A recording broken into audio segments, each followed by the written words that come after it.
আসসালামু আলাইকুম বন্ধুগণ। হ্যালো বন্ধুগণ, সামনে আরেকটি ভিডিও নিয়ে হাজির হলাম।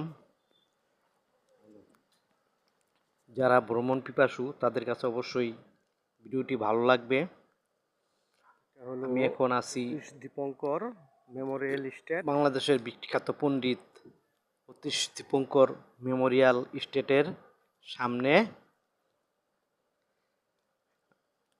এখানে চতুর্দিকে গাছগাছালি ভরা, মানে লোকেশনটা খুব সুন্দর। আমি ঘুরতে আসলাম, তোমরাও ঘুরতে আসলে এখানে খুব ভালো লাগবে, দেখে মজা পাবে ঘুরে ঘুরে। যাই হোক, আমি এখন অতীশ দীপঙ্কর মেমোরিয়াল স্টেটের যে ওদের মন্দিরের ভিতরে যাচ্ছি। এখন মন্দিরের ভিতরে প্রবেশ করলাম।